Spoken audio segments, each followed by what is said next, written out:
چنانچہ اندرونی طور پر وہ بھی ان کا مخالف ہو گیا۔ ناظرین کرام، اتفاق سے انہی دنوں ہیرودس کے سوتیلے بھائی کا انتقال ہو گیا۔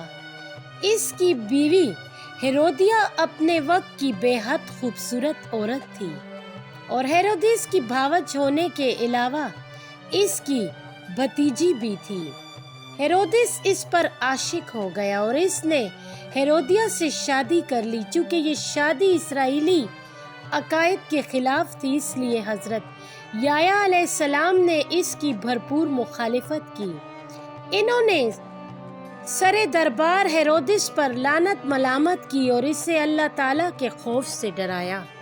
ناظرین اکرام، ایک دوسری روایت کے مطابق ہیرودیہ یہودیوں کے بادشاہ ہیرودس کی بھاوج نہیں بلکہ سگی بھتیجی تھی۔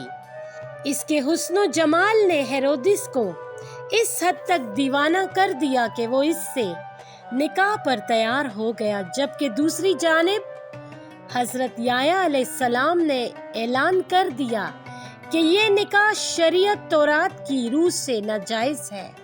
اس مخالفانہ رد عمل کے چرچے ہر جانب ہونے لگے۔ یہ بات اس لڑکی ہیرودیہ تک بھی پہنچی۔ وہ خود بھی ملکہ بننے کی خواہش مند تھی اور اپنے چچا سے شادی پر تیار تھی۔ چنانچہ وہ حضرت یحییٰ علیہ السلام کی سخت مخالف ہو گئی، کیونکہ اس سے خدشہ پیدا ہو گیا تھا کہ کہیں ہیرودس حضرت یحییٰ علیہ السلام کی باتوں سے متاثر ہو کر اس کے ساتھ شادی سے انکار نہ کر دے۔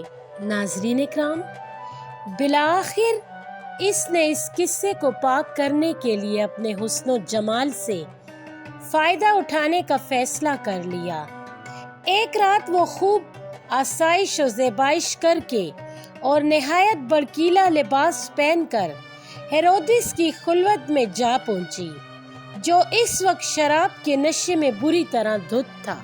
ناظرین اکرام، ہیرودیہ نے اپنے رقص اور اداؤں سے اسے بے حد محظوظ و مسرور کیا اور اپنی زیبائی اور عنائی میں اس حد تک پھنسا لیا کہ وہ بے اختیار کہہ اٹھا، تیری جو آرزو ہو بیان کر، میں ہر قیمت پر اسے پورا کروں گا، کیونکہ میں تو تیرے حسن و جمال کا ایک ادنا سا غلام ہوں۔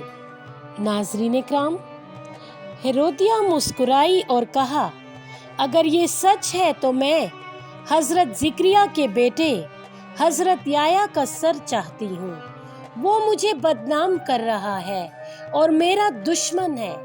ہیرودس نے محبوبہ کی خواہش پر فوراً نبی کے قتل کا حکم صادر کر دیا، لہٰذا اگلے ہی روز حضرت یحییٰ علیہ السلام کا سر کاٹ کر ہیرودس کے سامنے لایا گیا۔ اس نے حکم دیا کہ سر ہیرودیہ کو پہنچا دیا جائے۔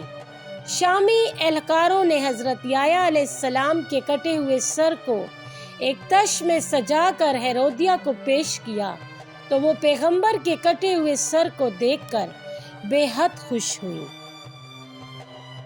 ناظرین اکرام، یہ اندوناک واقعہ 26 عیسوی میں پیش آیا۔ ابن اساکر سے روایت ہے کہ حضرت یحییٰ علیہ السلام کو اس وقت قتل کیا گیا جبکہ وہ مسجد ہیبرون میں نماز میں مشغول تھے۔ تاہم بعض علماء سیر و تاریخ کا اس میں اختلاف ہے۔ وہ یہ کہتے ہیں کہ حضرت یحییٰ علیہ السلام کا واقعہ بیت المقدس میں ہیکل سلیمانی اور قربان گاہ کے درمیان پیش آیا، جبکہ اس سے پہلے اس جگہ 70 انبیاء شہید کیے جا چکے تھے۔ ناظرین اکرام، حضرت زید بن واقدیہ کہتے ہیں کہ دمشق میں جب عمود سکہ کے نیچے ایک مسجد کو دوبارہ تعمیر کیا جا رہا تھا تو میں نے خود اپنی آنکھوں سے دیکھا کہ مشرقی جانب محراب کے قریب ایک ستون کی کھودائی کے دوران حضرت یحییٰ علیہ السلام کا سر برآمد ہوا۔ چہرہ مبارک حتیٰ کہ بالوں تک میں کوئی فرق نہیں آیا تھا اور خون یوں رس رہا تھا جیسے سر ابھی کاٹا گیا ہو۔ ناظرین اکرام، بطور اس حقیقت کے باوجود کہ حضرت یحییٰ علیہ السلام کو شہید کیا گیا، اس بارے میں کوئی فیصلہ کن شہادت میسر نہیں کہ حضرت یحییٰ علیہ السلام کا اصل مقتل کون سا مقام تھا۔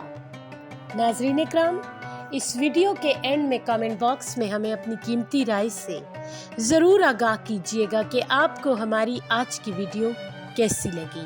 جزاک اللہ خیر۔